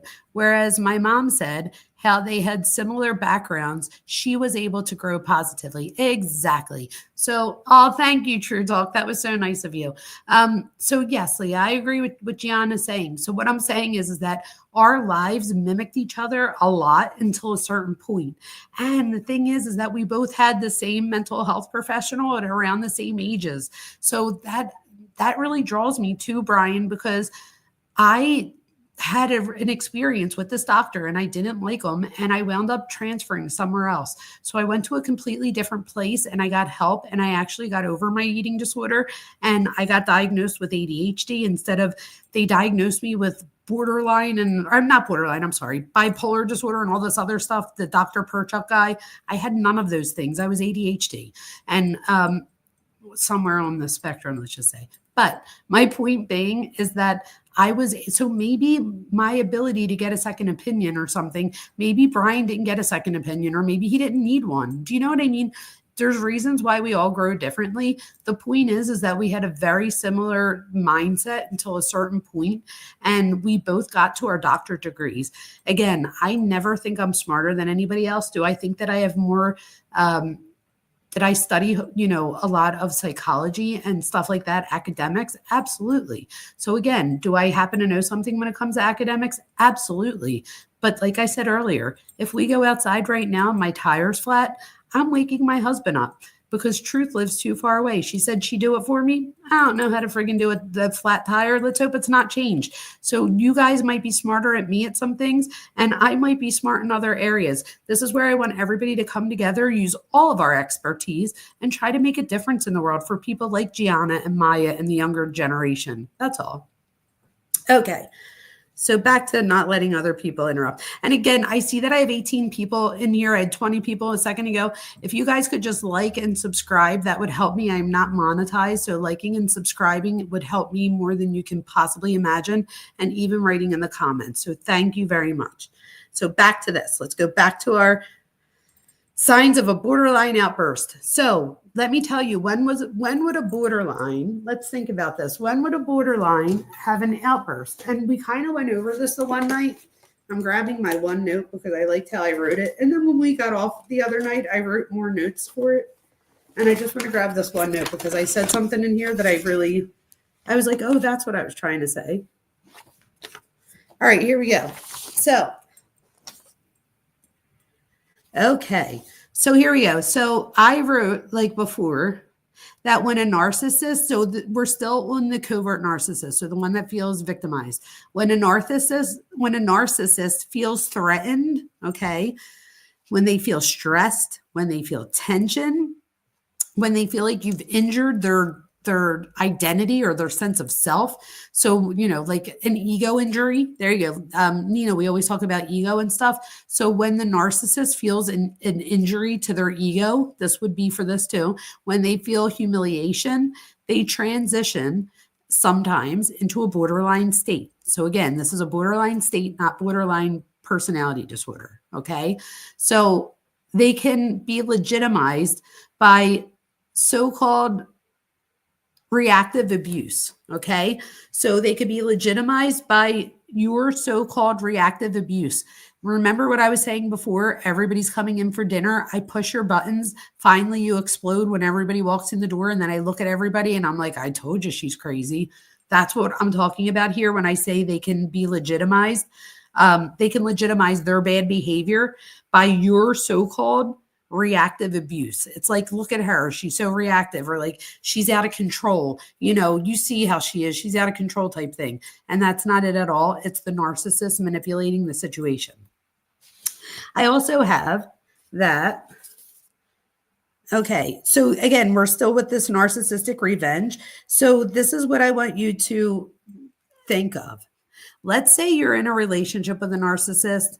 Let's say you're in a relationship with a narcissist where maybe you can't get out of it. Maybe they're a sibling or a parent or a child or whatever the case may be, or you're in a marriage with them, whatever. Okay. Let's say you all of a sudden, let's say you're doing work, you do whatever. Oh my God, Leah, enough of you. Hold on, you guys. All right. I put her in timeout and I blocked her. Enough of her. I'm not letting that woman or whoever she was. She's done. Done. Okay, back to BK and narcissism. Sorry, you guys, for even having to put up with that. All right. I just learned how to delete somebody. Good. Yes, Leah, enough. Leah's gone. Bye-bye, Leah. All right, back to this. So narcissistic revenge. So let's say you're like, finally, you're like, look, I don't want to do this anymore. Okay. I don't want to do this anymore. I don't want to be in this relationship with you anymore. All of these things, right? Let's say this happens and you finally learn how to put boundaries up. Let's say you go to therapy, whatever the case may be. And you're like, here goes my boundaries. And I need you to respect my boundaries, so on and so forth. This is when you are at the risk, or at most risk, of this narcissist having this type of give Sirius a wrench. Yeah, serious. Stick on afterwards. I got to give a few of you a wrench. I need a few people with a wrench. I appreciate that. You guys are awesome. Okay, so again, you're telling the narcissist, here's my boundaries. I'm not doing this anymore. I'm not going to let you do this. I'm not going to let you keep verbally abusing me, blah, blah, blah, blah, blah. When you do that and the narcissist all of a sudden feels injured, so their egotism is injured and they feel like, oh no, like, they might be putting the cap on their gas tank forever. Like I might not be able to fill that gas tank up again and then suck it dry again type thing, right? So the hardest relationship you ever left. Let me tell you why it's the hardest relationship you ever left. Because the narcissist knows how to fill your gas tank up in a way that when they suck it dry and fill it right back up, they gaslight you. So you almost question yourself like, oh, maybe it was me. Like, maybe I was menstruating and like maybe I did overreact or, maybe that didn't happen that way. So that is so normal, which is why it's so important to have these conversations so that, people could understand this and see it for what it is when it happens. So when the narcissistic revenge happens for somebody that's a covert narcissist, so just like you're seeing up there, all of the different signs of that, what I wrote here was, and this is important, you guys, this next part right here, I think like sums up a very, very academic but real point. All right. So listen up to this next part. So when the person they abuse no longer wants to share in their narcissistic fantasy, the narcissist feels injured. So their ego feels injured and they feel victimized. Okay, let me keep going. So your internal working model is your internal voice. It's that voice that says, I feel loved. I don't feel loved. I'm deserving of love. I'm not deserving of love. So that's your internal working model. It's how you believe about yourself. Oh, Nina, I forgot to tell you that when I was doing my stuff on egotism, when I was doing research, I found that somebody with that's somebody whose internal working model, when somebody has the mindset that they're motivated to do something, so like failure isn't an option, they're less likely to feel ego depletion than somebody who maybe has a mindset where either they've witnessed somebody that they're close to give up on something in life, so therefore they give up on it. But I have to forward you this research because I know you love research, but it made such really good points. About being a depleted ego. So back to this. This is important. Ready? So one silences it. So how do you silence somebody? That internal working model. This is they see themselves. Wait, what did I write? They are inadequate. Okay, so this is the thing. Now they feel inadequate. So this is the narcissist. They feel it. This is their internal working model. They often feel inadequate, unlovable. Okay. Unable to love others. They often feel stupid or unworthy. Okay.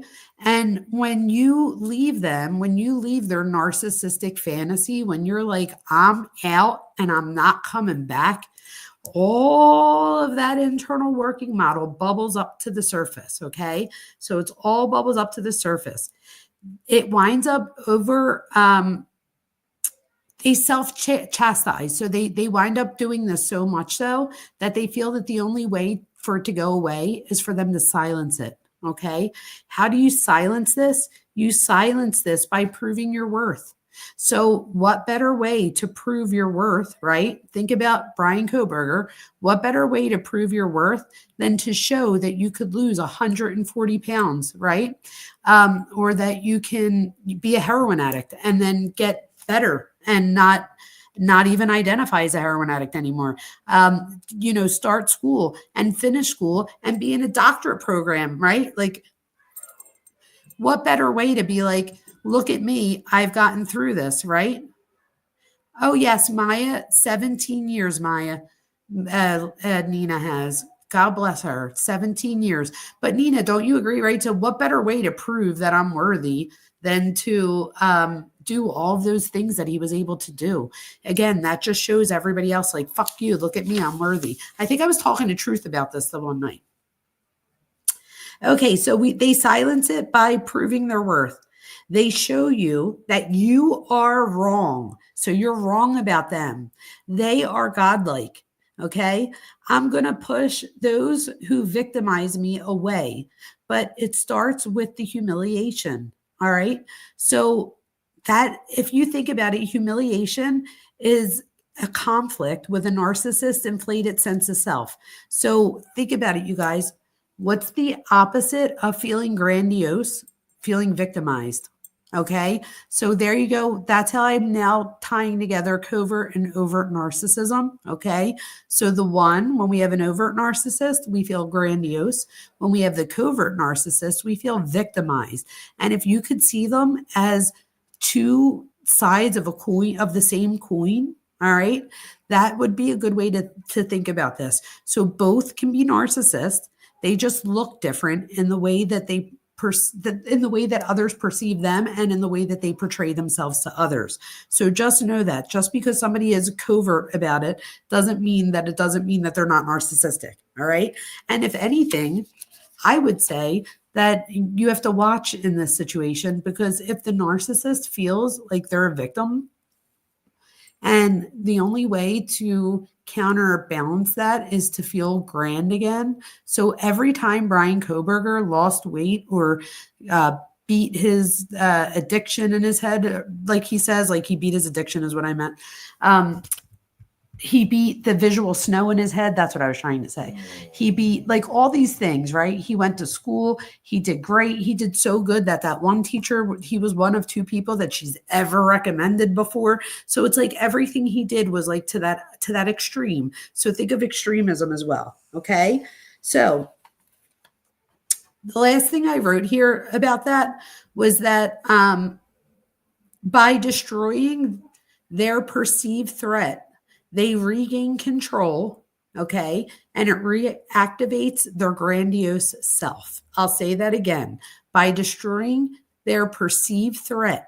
And again, so Nina was saying it was the worst relationship she was ever in before, okay? True said she's going to snort like Thor later, G. That's so funny. Nina, you were saying about being in that 17-year relationship. Thank you. Or no, that was being clean for 17 years. But you said that the narcissistic relationship was the hardest one for you to leave, right? And there's a reason for that. When you did leave, do you feel like you were a perceived threat? Or anybody out there that's had a narcissist in their life, did you feel like, sorry, here I go, I'm back. Did you feel like they thought that you were a perceived threat to them, like as if like you injured them? Because if so, they regain control and reactivate their grandiose self by showing you that you're wrong. And this is the thing with a narcissist. With people that aren't a narcissist, they might just be like, oh, that was the girl that got away, or that's the guy that got away, or whatever the case may be. But for somebody with an injured ego, right? It's different for them. So it's almost like they have something to prove. They need to prove you wrong. You were wrong about them. They're not the worst boyfriend. They're not the worst mom. They're, so on and so forth. Okay. So when I also put that some narcissists will have more of a antisocial reaction. And that's the last part of this. And then I'll get off the live so that all of you can finish your Saturday night. Okay, so the overt narcissist. So I have here the dangerous type, okay? So the dangerous type. So for an overt narcissist, and if anybody has any questions, maybe just put JV so that I know it's for me or whatever, and then that way I can answer. So if anybody has a question or a comment or something and you want my attention, maybe that's how I can do it. Okay, so beyond this, let's talk real quick about the overt narcissist and an antisocial outburst. So this is a truly dangerous person. So the narcissist that I may know in my life might have a borderline outburst here and there. And the borderline outburst looks very childlike. It looks like the person has a lack of emotion, so on and so forth. However, it looks different than the grandiose type of narcissist that has a antisocial like outburst. So this could be a truly dangerous person. So when an overt narcissist completely loses control, their revenge turns dangerous, even violent. They start to resemble antisocial personality disorder, which is linked to criminal behavior, stalking, and even murder. Okay. So again, and this is just talking about just narcissistic with antisocial traits. This isn't even talking about comorbidity, where we have a narcissistic personality and antisocial personality. So signs of an antisocial outburst: cold, calculated revenge. It's not impulsive, but methodical. Bryan Kohberger. Think of Bryan Kohberger, right? So it wasn't an impulse thing. It wasn't like with the borderline outburst. With the borderline outburst, this was more of there's no calm before the storm. This was more of like attack. With the antisocial outburst, this is more like I'm going to play chess, not checkers. So this is more like I'm going to be methodical about this. I'm going to get this down to a science. This revenge is going to be like a science to me. If I could figure out how to do all of this stuff in a certain way. So if you think of a science is anything that uses the scientific method for research. So there's certain steps. So if I could reduce things to a science, then I can help predict and control behavior in the person's head, right? So that might be where they're coming from now. So now it's very methodical. So they lack remorse, all right? No guilt for the damage that they've caused. Again, I could go to Kohberger's own words. I already read it, so I won't go back to it. But if you remember, he talks about how he has no remorse. And remember, I said, you guys, remember, he said the word, or he didn't have guilt. That's what it was. Remember he said that about guilt and not remorse. Okay. So they lack remorse. So no guilt for the damage that they've caused. All right. And think about it this way too. Sometimes it doesn't have to be like a murder or like a beating type thing. Even think about on like a smaller schedule, if you will, somebody that does something to get their way, and maybe they didn't. What do I always say, you guys? There's good news and bad news. The good news is it's not about you. The bad news is it's not about you. That's like the advice that I'm known for most with my students. Okay. So again, the good news is it's not about you. The bad news is it's not about you. All right. So with that being said, if you think about it and you're hurt by the narcissist, there could be times where the narcissist in this particular instance doesn't even realize that they put you in a position where you feel damaged. You know what I mean? So like, they're not even thinking about that. And if they do, they might be like, all right, well, like, just get over it. I said I was sorry. Like, let's move on, or I fixed it, or I bought you that pocketbook, or like, let's, so it's very shallow. It doesn't get deep to where you're like, look, this really hurt me at my core type thing. And then we have predatory behavior. So they enjoy watching other people suffer. And again, this doesn't necessarily mean sadistic, where like I have to poke you with pins and watch you cry. Like, of course, could it mean, something that extreme? Sure. But it doesn't always have to look that way. So in this sense, enjoy watching you suffer could be like having a revenge fantasy against somebody that hurt you really bad, and then feeling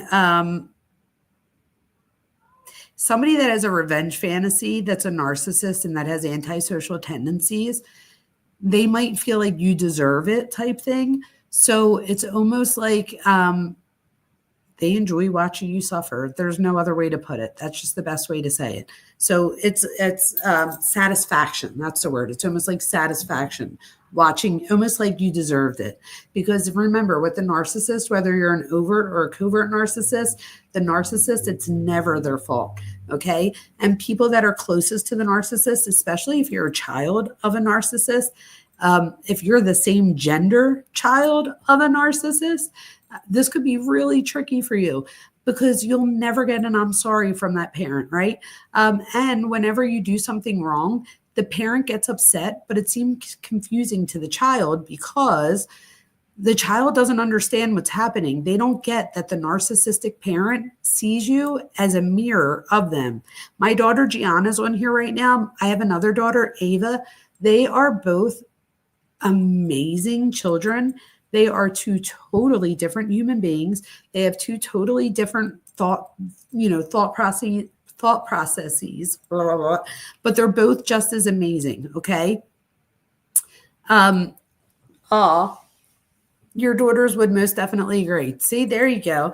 But again, so I just lost my train of thought. Own that was my own fault. It'll come back to me.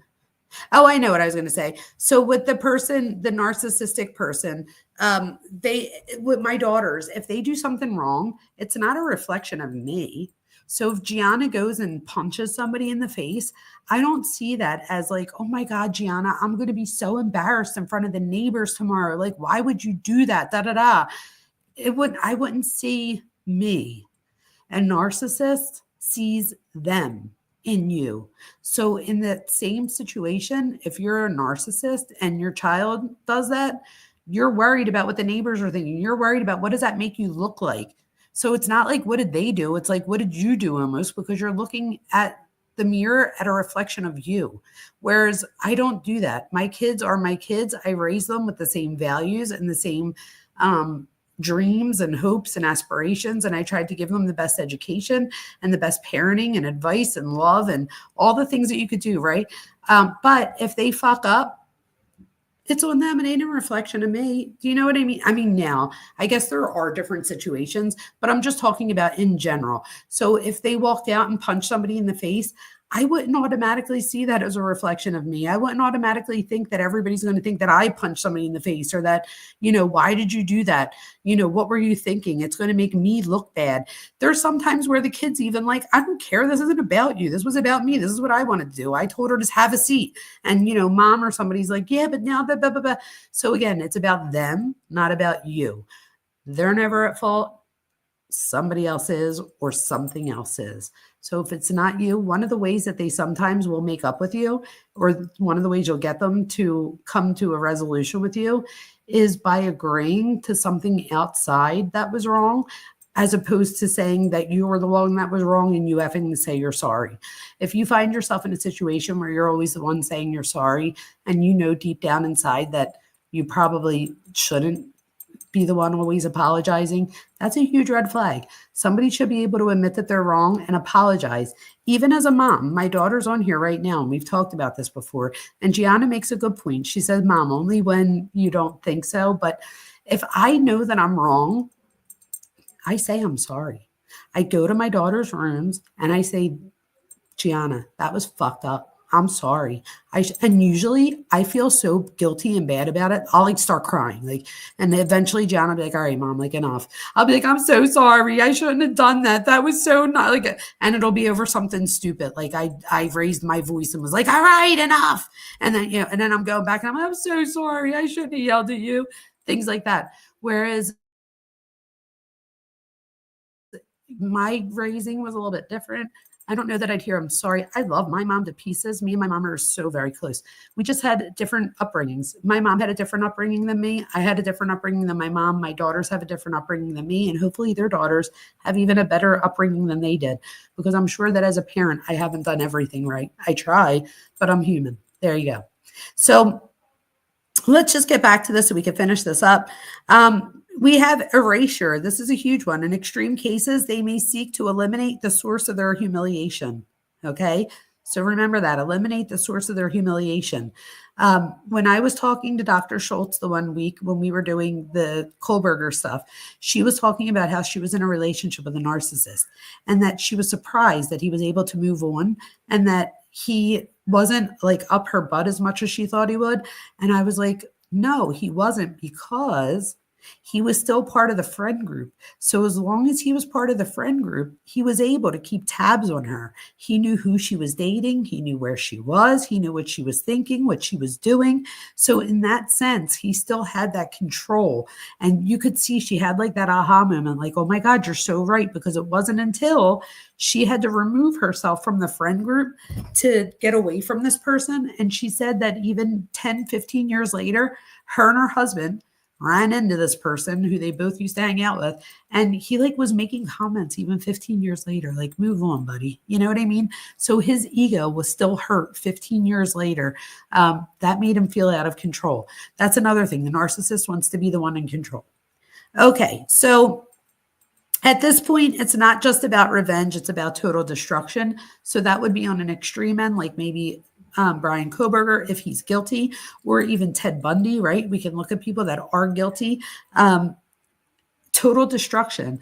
And I think we've talked about a truth in Nina before, and even Texas, a lot of the people, Texas, hi, thank you for being here. A lot of the people that are here, we've talked about, egotism and all these other things before, and about Bryan Kohberger and possibility, obviously he's innocent until proven guilty, but I think we can all agree on a lot of these things. A lot of these things he tells us himself. So real quick, let me just finish this up at the very end. Let me see. Okay, I have like 2 more notes, and then I just have one little thing if anybody wants to see, and if you don't, that's fine too. But this is the very end here. So beyond overt and covert narcissist subtypes, so while overt and covert narcissism is the most well-known, other subtypes are just as dangerous. So this is what's important. A lot of us only hear the word narcissism. So in the DSM-5 TR, narcissism is generalized pretty much. It looks more like a grandiosity type narcissism. Okay. So it's more of the overt type is what you would think of when you look at the criteria. We went through the DSM criteria in the very beginning. You could always go back. But know that there's research out there that are showing different types of narcissism. So a lot of us think of overt and covert as being the only 2 that have been researched, but that's not true. There's more. So I just wanted to point out these other 2 types of narcissism, which may be another live. I'll go into these 2 types different, so that we can get into them, so that we can all be experts on narcissism. Maybe not experts, but you know what I mean. So malignant narcissism. This is another type of narcissism that we see in the literature, meaning that it's been well researched and peer reviewed by experts in its field. Malignant narcissists are the most dangerous of all, you guys. So this type combines narcissism, antisocial traits, sadism, okay, and even psychopathy, which is antisocial personality disorder. So that's saying that it moves just beyond having traits, but also having a comorbid disorder, which I agree with. And I do agree that it is the most dangerous of all of the subtypes. So these individuals are ruthless, manipulative, and enjoy causing pain. Think of some of the worst serial killers out there. Think of like BTK, bind, torture, kill. Some of the most sadistic people that, that get something in harming others, mutilating others, things like that. And then we have communal narcissism, which we don't hear very often, right? So communal narcissism is what we might refer to as a fake altruistic person, okay? So this is fake altruism. So this type believes that they are morally superior and thrive on being seen as selfless and good, but underneath, they are just as manipulative. In the next video I wrote, we'll discuss these additional subtypes and how their manipulation tactics work, because this is a script to a video. I don't know if anybody has any questions or comments, but I'm going to put all of this into a video of some sort. It says, them pro burgers, read them too. Oh, I see. Jeff leaves some real good ones. Is Jeff in here? I wonder if Jeff is here. Probably not. I don't think I saw one. But does anybody have any questions or comments about any of this? And what do you guys think about getting off on, yes, Maya, communal narcissism also seems very interesting, the fake altruistic. Oh, Maya, I love you. I do want to show, oh, you like my background? A Philly background? There you go. And Thor, who's sleeping next to me. Thor's always trying to love on me. Where's he at? Thor. I need to get Thor's on camera. He's the coolest, handsomest dog ever. Do you guys think it's weird to call your dog handsome? I call my dog handsome, and my daughter Ava called me out in front of my whole family down the shore. And she said, oh yeah, my mom calls the dog the most handsomest man in the world, as opposed to their dad, right? I was like, dude, you're fucked up. Who does that? So I was like, watch this. My sister Carla was there. So I called my husband. I was like, babe, you're like the most handsomest of all, right? And he was like, oh, stop it. He's like, do you want to talk to Thor? Because he was home. I was like, no, I'm dead serious. I was like, I'm being serious. Like, you know that you're the most handsomest of all to me. And he's like, no. I felt so bad. I was like, I'm a piece of shit. So I was like, babe, you are like, I only say that to the dog. Like, you're the best, most handsomest of all. I come home the next morning from the shore, and Gianna could tell you, I had a pair of Jordans on my desk next to my computer. And I was like, I'm so fucking stupid. I've been calling my dog handsome all this time. My dog doesn't buy me Jordans. All I had to do was tell my husband that he was, what? So it was funny though, because Ava definitely called me out on that one. Oh my God, one last thing before I go, you guys. I don't know if anybody is going to think this is weird because is Corey still here? Corey, if you're here, I have something so excited to tell you. I hope he's here. Wait, let me take my glasses off. There we go. You guys, I'm so excited. I'm going to see Wu-Tang in July. Gianna, it's the day before your birthday, July 18th. Me and my best friends and my husband, we're going to see Wu-Tang. I don't know if I look like the Wu-Tang type to you guys. I don't know if Philly tells you that I'm a Wu-Tang girl, but yes, girl, I am going to see Wu-Tang. I cannot wait. I don't know if I look like a Wu-Tang type person to you guys. Amazing, right, Maya? And Maya, it's their last concert, and their last show is in Philadelphia.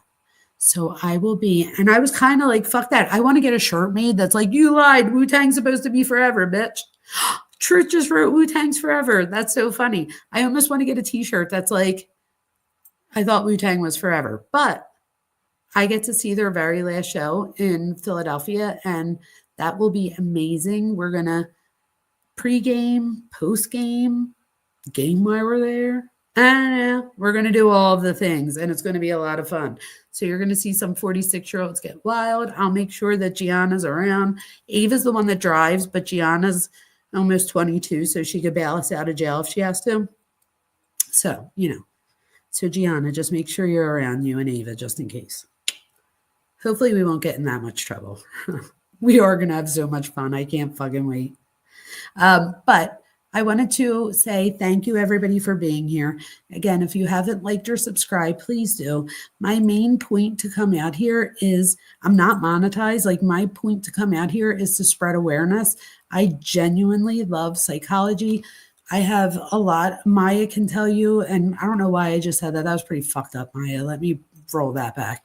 But I was going to say that Maya can attest to that sometimes we are on the struggle bus, right? So finding something like this to do that can give you an outlet and make you feel like you've helped at least one person, I think, to me, that's the best Prozac anybody can ever give me.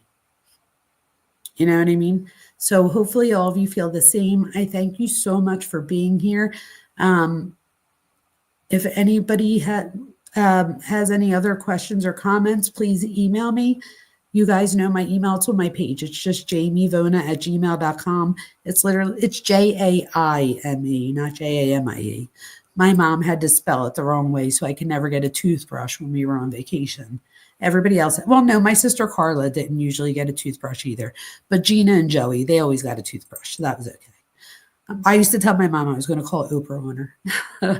All right, you guys. It was great seeing all of you. Thank you so much for coming. I appreciate it more than you know. And hopefully everybody comes Monday night. Dr. Schultz will be back. She went away on vacation. That's why I wasn't here last Monday.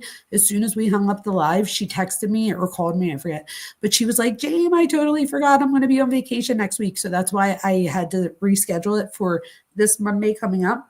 But hopefully you guys will meet us there. The Stephen Stearns case, I don't know if anybody in here is up on this, but I promise you that you should still show up for that, because it's about to start, that trial, and there's some crazy shit over there. Talk about psychology. We could talk about everything from being groomed and all the other things, okay? So thank you, PKC and Sirius and Truth and Texas and Nina and Maya and Gianna. And who else was in here, you guys? I will never forget you guys. Oh, how can I forget? True Talk. And who else was it? When Sirius Black, Texas Ranger. Oh, I love you guys. And I know I'm forgetting somebody. Wait, I know somebody else was in here. True Talk. I got you, True Talk. Thank you, True Talk. And we even had another creator, didn't we? Who else was in here? We have Nina. Oh my God, you guys, I feel like I'm forgetting somebody.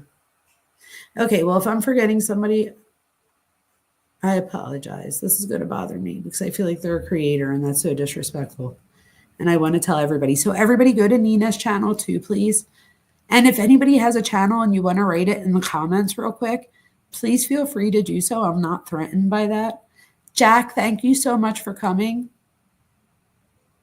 Oh, Jack doesn't think that this was his first crime.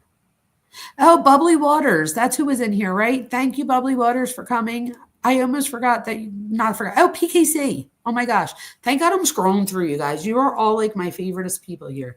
So thank you all for being here. If I didn't get to your name, I appreciate you for being here. I think I got everybody, even Corey. Corey, thank you for being here, Corey. And I will see you all on Monday, hopefully. So please join. Also, you guys, after we do Stephen Stearns, the next one, do we do Ruby Frankie or do we do Gabby Petito? Because with both of them, we have guilty verdicts already. And one of the things that I like about that is we won't have people in there like trying to, whatever with the chat because they've already been convicted. So if you have a preference, please write in the comments now, whether you want it to be Ruby Frankie, okay, or Gabby Petito. They're the two next ones that I want to get into. So if you guys have a suggestion, please put it in the comments and I will see you all on Monday. Have a great night. Have a great Sunday. Thank you again for coming. Mwah.